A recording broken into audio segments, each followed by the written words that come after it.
உலகெங்கிலும் நடக்கும் முக்கிய நிகழ்வுகளை குறுஞ்செய்தி வடிவத்தில் தெரிந்து கொள்ள ஆதன் செயலியை டவுன்லோட் செய்யுங்கள். ஆதன் செயலியை டவுன்லோட் செய்ய டிஸ்கிரிப்ஷனில் உள்ள லிங்கை கிளிக் செய்யவும். கன்னிராசிக்காரங்களுக்கு குரு 10ஆம் இடத்துக்கு வர பொதுவா 10ஆம் இடத்துக்கு குரு வருது நல்லதா அப்படின்னு கேட்டீங்கன்னா அது அவ்வளவு நல்லது கிடையாது. குரு பகவான் இந்த கன்னிராசிக்காரங்களுக்கு பாதகத்தை தரக்கூடியவர், கெடுதலை தரக்கூடியவருங்கிறாங்க. அப்ப அவர் போய்கிட்டு 10ஆம் இடத்துல உட்கார்றாருங்க போது இந்த 10வது இடம் நல்ல இடம் இல்ல குருவுக்குங்கிறோம். ஆனா இவர் பாதகாதிபதி 10ஆம் இடத்துல உட்காரும் போது ஒரு மைனஸ் பிளஸ் ஆயிருச்சு. ஸ்கூலுக்கு போற பையன் சரியா படிக்க மாட்டான். கன்னிராசி பையங்க இந்த 9th 10th வரைக்கும் இருக்காங்க பாருங்க, அவங்க படிப்புல முரண்டு பிடிச்சுக்கிட்டு இருந்திருப்பாங்க. இப்ப குருவுடைய பயிற்சிக்கு அப்புறம் ஸ்கூல் படிக்கக்கூடிய பையங்களுக்கு படிப்புல ஒரு நல்ல முன்னேற்றம். 10th மேல +1 +2 படிக்கிற ஸ்டூடெண்ட்ஸ் எல்லாம் இந்த குரு பயிற்சி காலத்துல நல்ல மார்க் ஸ்கோர் பண்ணுவாங்க. கன்னிராசிக்காரங்களுக்கு இப்ப என்ன ஆகும், தேக ஆரோக்கியம் நல்லா இருக்கும். ரோட்ல போறாங்களா அந்த விதிகளை மதிச்சு போவாங்க, சிக்னலை பார்த்துக்கிட்டு போவாங்க, தலையில நல்ல ஹெல்மெட் போட்டுக்கிட்டு போவாங்க, பிரச்சனைகளை தப்பிச்சிடலாம். அப்போ அந்த குரு பகவானுடைய அமைப்பு இவங்களுக்கு நல்ல படிப்பை கொடுக்குதுமா. தட்சிணாமூர்த்தியை கும்பிட்டுட்டு மனசு அமைதியாயிரும். ஒரு 2 நிமிஷம் உட்கார்ந்து தியானம் பண்ணிக்கிடணும். அதுக்கப்புறம் இவங்க குரு பகவானை கும்பிடணும். ஆதன் ஆன்மீகம் நேயர்களுக்கு வணக்கம். உங்கள் பகுதியில் நடக்கக்கூடிய முக்கியமான நிகழ்வுகளை நீங்கள் தெரிஞ்சுக்கணும் அப்படின்னா ஆதன் செயலியை டவுன்லோட் செய்யுங்க. அதுக்கான லிங்க் டிஸ்கிரிப்ஷனில் இருக்குது.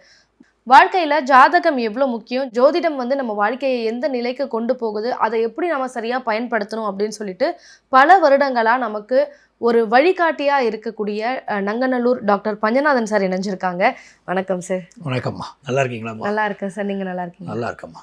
சார், கன்னி ராசிக்கு வரக்கூடிய இந்த குரு பயிற்சி என்ன மாதிரியான பலன்கள் தருது சார்? ஏன்னா கன்னி ராசி அப்படின்னு நம்ம பொதுவாக எடுத்துக்கிட்டாலே கடந்த 2 வருஷமா பிரச்சனை, நிறைய துயரங்களை சந்திச்சுட்டு வராங்கன்னு தான் எல்லா ஜோதிடர்கள் சொல்லியும் நான் கேட்டிருக்கேன்.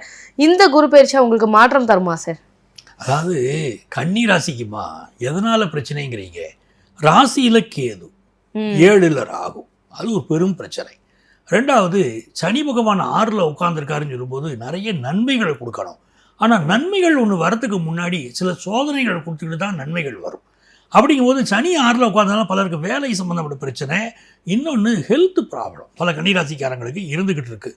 அதில் ஓரளவுக்கு அவங்க தப்பிக்கிறதுக்கு காரணம் குரு பகவான் பார்த்துக்கிட்டு இருக்கார். அதனால தான் அவங்க தப்பிச்சுக்கிட்டு இருக்காங்க. இருந்தாலும் மன நிம்மதி இல்லாமலேயே உட்காந்துருக்காங்க கன்னிராசிக்காரங்க. குடும்ப வாழ்க்கையில் ஒரு நிம்மதி இல்லை, வேலையிலையும் நிம்மதி இல்லை, வீட்லேயும் நிம்மதி இல்லை. இதுதான் கன்னிராசிக்காரங்களுடைய ஒரு அடிப்படை விஷயம். அதனால தான் 2 வருஷத்துக்கு மேலே அவங்களுக்கு இப்படி பிரச்சனைகள் இருந்துக்கிட்டு இருக்கு.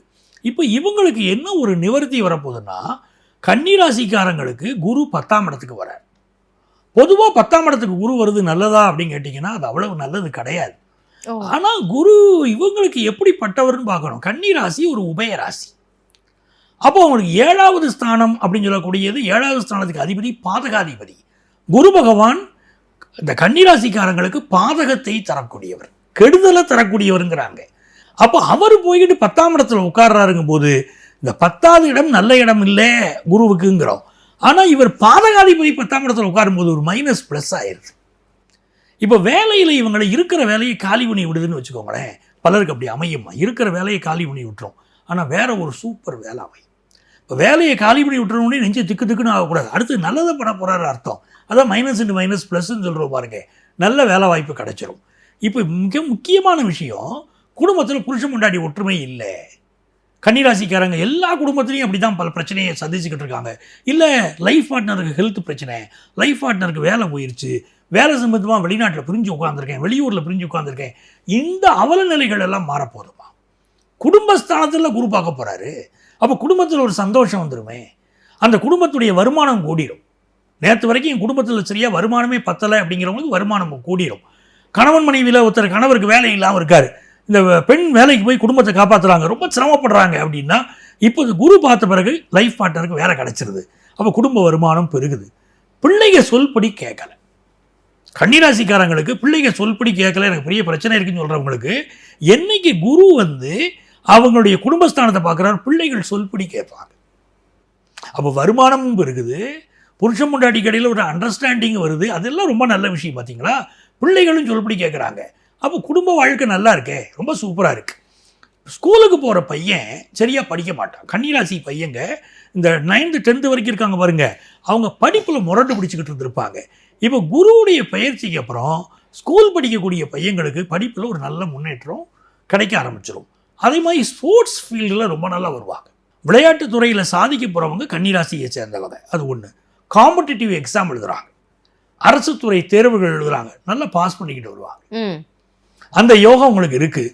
அரசு துறையில் பணியாற்றி இருக்கிறாங்க, ஏதோ ஒரு கேஸு, ஏதோ ஒரு பிரச்சனை அவங்க மேலே இருக்குது அப்படின்னா அந்த பிரச்சனைகள் எல்லாம் நிவர்த்தியாகி இவங்க நல்லா ரிலீவ் ஆகிடுவாங்க, ப்ராப்ளங்கள் உங்களுக்கு குறைஞ்சிரும். அது ஒரு விஷயம். அதே மாதிரி 10th மேலே +1 +2 படிக்கிற ஸ்டூடெண்ட்ஸ் எல்லாம் இந்த குரு பயிற்சி காலத்தில் நல்ல மார்க் ஸ்கோர் பண்ணுவாங்க. அந்த அமைப்பு ரொம்ப நல்லா இருக்குது. ரோட்டில் போகும்போது கீழே விழுந்து அடிபட்டுக்கிட்டு இருந்தாங்க, அந்த அமைப்பு இருந்திருக்கும். ஏதோ ஒரு பிரச்சனை இருந்திருக்கும், நிறைய போலீஸ்க்கு ஃபைன் கட்டியிருப்பாங்க, அந்த மாதிரிலாம் இருந்திருப்பாங்க கன்னிராசிக்காரங்க. வயத்தில் பிரச்சனை, ஹெல்த் ரீதியாக ப்ராப்ளம், ஆப்ரேஷன் நடந்திருக்கு, இல்லாட்டா ஆப்ரேஷன் உங்களுக்கு பரிந்துரைக்கப்பட்டிருக்கும். அப்படிப்பட்ட சூழ்நிலையில் இருக்குது ஆல்ரெடி. இந்த கன்னிராசிக்காரங்களுக்கு இப்போ என்ன ஆகும், தேக ஆரோக்கியம் நல்லாயிருக்கும். ரோட்டில் போகிறாங்களா அந்த விதிகளை மதித்து போவாங்க, சிக்னலை பார்த்துக்கிட்டு போவாங்க, தலையில் நல்லா ஹெல்மெட் போட்டுக்கிட்டு போவாங்க, பிரச்சனைகளை தப்பிச்சிடலாம். அப்போது அந்த குரு பகவானுடைய அமைப்பு இவங்களுக்கு நல்ல படிப்பை கொடுக்குதுமா. இன்னொரு பக்கம் நல்ல வீடு வாங்குகிற யோகம், கன்னிராசிக்காரங்களுக்கு வீடு வாங்குகிற யோகம். வீட்டினால் ஏற்பட்ட இழப்பு, இப்போ சகோதரங்களுக்கு இடையில் சொத்து சம்பந்தமான பிரச்சனை இருக்கும். இந்த சொத்து யாருக்கு அப்படின்னு சொல்லி பிரச்சனை, அதனால் அண்ணன் தம்பி உறவுகளில் பிரச்சனை இருந்துக்கிட்டு இருக்கும். இப்போ என்ன இருந்து குரு பயிற்சிக்கு பிறகு அண்ணன் தம்பி உறவில் இருக்கிற பிரச்சனை தீர்ந்துடும், சொத்து பிரச்சனை சால்வ் ஆகுது. சொந்த ஊரில் சில பேர் வீடு வாங்குவாங்க. அம்மாவுடைய ஹெல்த்தில் ப்ராப்ளம் இருந்துச்சுன்னா பிள்ளைய கவனம் செலுத்துவாங்க. சில வீடுகளில் அம்மா மேலே பிள்ளைகளை அவங்கவுங்க வாழ்க்கையை பார்த்துக்கிட்டு போயிருப்பாங்க, இப்போ அம்மா மேலே பிள்ளைங்க கவனம் செலுத்துவாங்க. எதிர்பார்க்குற மாதிரி நல்ல ஒரு வாகனம், காரு, வண்டி வாங்கக்கூடிய யோகம் கிடச்சிருதுப்பா. ஸோ ஹெல்த்தும் நல்லா இருக்காங்கன்னு ஆயிடுச்சு. வேலை பார்க்குற இடத்துல பிரச்சனை சொல்லிக்கிட்டு இருந்தாங்களே அதை நிவர்த்தி பண்ணி கொடுத்துட்றாரு குரு பகவான். சரிங்களா? சரியான நேரத்தில் தூங்க முடியாமல் இரவு நேரத்து பணிக்கு போயிட்டு இருக்காங்க, எங்களுக்கு ஜென்ரல் ஷிஃப்டே கிடைக்கலங்க, இல்லை நைட் நேரத்துக்கு வேலை தான் எங்களுக்கு, டே ஷிஃப்ட் இப்போ கிடைக்க ஆரம்பிக்கும். அதெல்லாம் இவங்க கன்னிராசிக்காரங்களுக்கு அந்த யோகம் இருக்குது.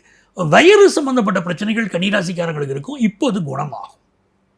வேலை ரீதியாக என்ன பிரச்சனை இருந்தாலும் அது நிவர்த்தி ஆகும். நிறைய கடன் தொல்லைகள் இருந்துக்கிட்டு இருக்கும், அந்த கடன் தொல்லைகள் இவங்களுக்கெல்லாம் நிவர்த்தி ஆகிற யோகம். வேலையே கிடைக்கல சார் முதல்ல, அப்புறமே கடன் தொல்லை நிவர்த்தி அப்படின்னா வேலை கிடைக்காத இளைஞர்களுக்கு நல்ல வேலை வாய்ப்பு கிடைக்கும், நல்ல கம்பெனியில் வேலை கிடைக்கும். அப்படிப்பட்ட யோகம் உண்டு. இவங்க பிள்ளைகளுக்கு எஜுகேஷன் நல்லா வரும், இவங்க பிள்ளைகளுக்கு கல்யாணம் கூடி வரும். அந்த அமைப்பில் பார்த்தாலும் சரி, ரொம்ப நாளாக வந்து சீனியர் சிட்டிசன்ஸாக இருக்காங்க, அவங்களுக்கு நோய் நொடி தொந்தரவு இருக்குது அப்படின்னா அந்த நோய் நொடி தொந்தரவு தீரறதுக்கும் குரு பகவான் அருள் புரிய போகிறார். ஸோ கன்னிராசிக்காரங்களுக்கு நல்லா இருக்குமா. இந்த குரு பயிற்சி ஒரு யோகமான குரு பயிற்சி தான். 2 வருடம் அவங்க பட்ட கஷ்டத்துக்கு எல்லாமே ஒரு தீர்வு கிடைக்கிற இடத்துல இருக்காங்க. இன்னும் அவங்களுக்கு ஒரு படி மேலே கிடைக்கணும் அப்படின்னா அவங்க என்ன மாதிரியான வழிபாடுகள் செய்யணும் சார்? கன்னிராசிக்காரங்களுக்கு ஒரு நல்ல தீர்வு கிடைக்கிறதுக்கு இவங்க என்ன கேட்டிங்கன்னா, இவர்கள் வழிபட வேண்டிய தெய்வம் தட்சிணாமூர்த்தி. இவங்க தான் தட்சிணாமூர்த்தியை வழிபட. மன அமைதி வேண்டியிருக்கு இவங்களுக்கு. முதல்ல வேண்டியது மன அமைதி வரணுமா. மன அமைதிக்கு டெய்லி தியானம் பண்ணணும். எங்கேயாவது ஒரு ஆலமரம் இருக்குது வச்சுக்கிட்டுங்களேன், ஆலமரத்துக்கு கீழே உட்காந்து தியானம் பண்ணினா மன குழப்பங்கள் விலகுமா. இவங்க உட்காந்து தியானம் பண்ணணும். தட்சிணாமூர்த்தியை கும்பிட்டுட்டு அப்புறம் கோயிலில் நவக்கிரகத்தில் இருக்கக்கூடிய குரு பகவானை கும்பிடணும். முதல்ல தட்சிணாமூர்த்தியை போய் கும்பிட்டுறணும், மனசு அமைதியாயிரும். ஒரு 2 நிமிஷம் உட்காந்து தியானம் பண்ணிக்கிடணும். அதுக்கப்புறம் வந்து இவங்க வந்து குரு பகவானை கும்பிடணும். அந்த குரு பகவானை கும்பிட்றது இவங்களுக்கு நல்லது தான். பாடம் நடத்தின ஆசிரியர்கள் இருக்காங்க பாருங்க, கன்னிராசிக்காரங்களுக்கு பாடம் சொல்லி கொடுத்த ஆசிரியர், அது நீங்கள் ஸ்கூலில் போய் சொல்லிக் கொடுத்த ஆசிரியராக தான் இருக்கணும் இல்லை, அவரையும் நீங்கள் போய் பார்க்கலாம். என்ன வித்தையை உங்களுக்கு கற்றுக் கொடுத்துருந்தாலும் அந்த ஆசிரியரை போய் நீங்கள் பார்க்கணும். அந்த ஆசிரியர்களை நீங்கள் பணிஞ்சு அவங்களுக்கு தேவையான விஷயங்கள் செய்கிறதோ, மனதை விட்டு பேசுவதோ, ஆசிரியர்களுக்கு நீங்கள் ஒரு உதவியாக இருப்பதோ, அவர்களுடைய ஆசீர்வாதத்தை பெறுவது பெரிய வெற்றியை கொடுக்கும். இவங்க என்ன பண்ணணும்னா நமச்சிவாய மந்திரத்தை சொல்லணும். கன்னிராசிக்காரங்க இந்த ஓம் நமச்சிவாய ஓம், ஓம் நமச்சிவாய ஓம் சொல்லிக்கிட்டே இருக்கணும். சொல்ல சொல்ல இவங்களுக்கு ஒரு பெரிய வெற்றி வரும். பிரதோஷ பூஜை கோயில்களில் நடக்கும் பாருங்க, அந்த பூஜை நடப்பதற்கு தேவையான உதவிகள் அதை செய்துட்டு இருக்கணும். செய்தாலும் பெரிய வளர்ச்சி இருக்குமா. கன்னிராசிக்காரங்களுக்கு பட்ட மனசு காயம் மறைய போகுது, மன நிம்மதி கிடைக்க போகுது. நல்ல நேரம். கண்டிப்பாக சார்.